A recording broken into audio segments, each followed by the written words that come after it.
आज की छोटी सी बात, मुश्किल कोई आन पड़े तो घबराने से क्या होगा, जीने की तरकीब निकालो, यूं तिल तिल मरने से क्या होगा।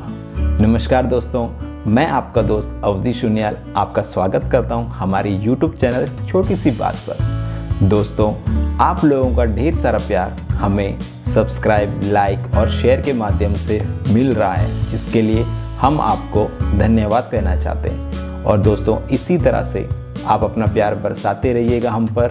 हमारे चैनल को सब्सक्राइब कीजिए, वीडियो पसंद आए तो लाइक कीजिए, शेयर कीजिए और कमेंट देके ज़रूर हमें बताइएगा।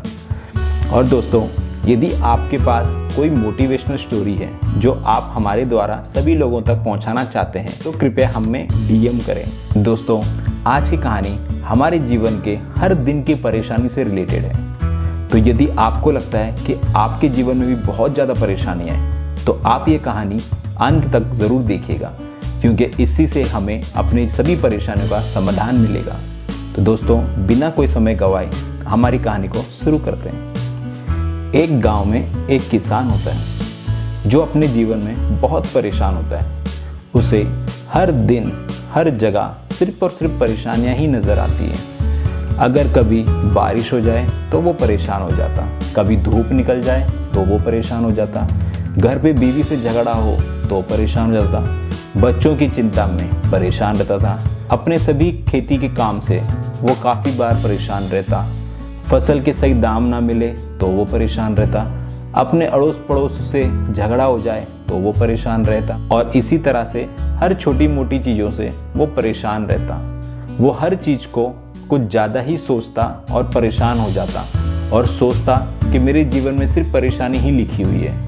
ऐसे में एक दिन उसके कुछ दोस्तों ने उसे सलाह दी कि तुम गौतम बुद्ध जी से मिलकर आओ, उनके पास दुनिया के सभी परेशानियों का समाधान होता है और इसी तरह से तुम्हारी भी परेशानियों का जवाब उनके पास निश्चित ही होगा। तुम ऐसा करो, उनके पास जाओ और उनके पास से अपनी समस्याओं का समाधान लेकर आओ।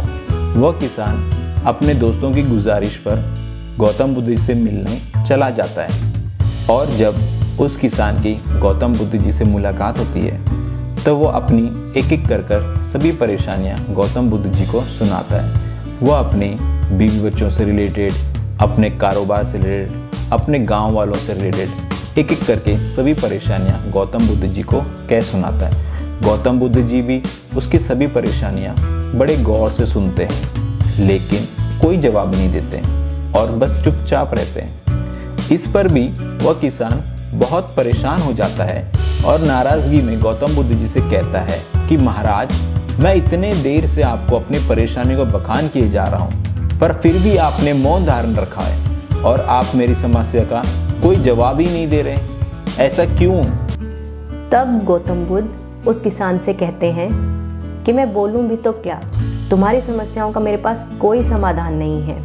इस पर किसान को बहुत ज़्यादा क्रोध आ जाता है और वह चिढ़कर गौतम बुद्ध से कहता है कि मैं अपने दोस्तों की इतनी गुजारिश करने पर इतनी दूर से आपके पास आया हूँ और आप कह रहे हैं कि आपके पास मेरी समस्याओं का कोई हल नहीं है। इस पर गौतम बुद्ध उसको जवाब देते हैं कि जिन समस्याओं का तुम जिक्र कर रहे हो वो तुम्हारे जीवन का हिस्सा है। प्रत्येक इंसान के जीवन में 83 समस्याएं होती हैं और इन समस्याओं के साथ उसने अपना जीवन निर्वाह करना होता है, रोज़ाना इन समस्याओं से निपटना होता है। इसीलिए तुम्हारी इन 83 समस्याओं का मेरे पास कोई समाधान नहीं है। पर हाँ, तुम्हारी एक 84वीं समस्या भी है। वो किसान इस पर हैरान हो जाता है और पूछता है कि सारी दुनिया की 83 समस्याएं हैं और आप कह रहे हैं कि मेरी 84 समस्याएं हैं, मेरी एक समस्या भी सबसे ज़्यादा है। इस पर गौतम बुद्ध कहते हैं कि हाँ, तुम्हारी 84वीं समस्या यह है कि तुम चाहते हो कि मेरे जीवन में कोई परेशानी ही ना हो, और तुम्हारी इस समस्या का हल मेरे पास ज़रूर है। और गौतम बुद्ध जी उस किसान को समझाते हुए कहते हैं कि जिस दिन तुम खुद पर विश्वास करते हुए यह सोचना बंद कर दोगे कि तुम्हारे जीवन में बस परेशानियां ही परेशानियां हैं, तुम्हारी उन 83 समस्याओं का समाधान धीरे धीरे अपने आप ही होने लग जाएगा। क्योंकि बहुत से लोग अपनी ताकत से अनजान हैं, इसीलिए वो जीवन में परेशान हैं। जब तक तुम अपनी परेशानियों और कठिनाइयों का कारण दूसरों को समझते रहोगे, तब तक तुम जीवन में परेशान ही होते रहोगे। दोस्तों, यदि आपको हमारी आज की ये कहानी पसंद आई हो तो हमारे वीडियो को लाइक करें और हमारे चैनल को सब्सक्राइब करें और अपना ढेर सारा प्यार देते रहें। धन्यवाद।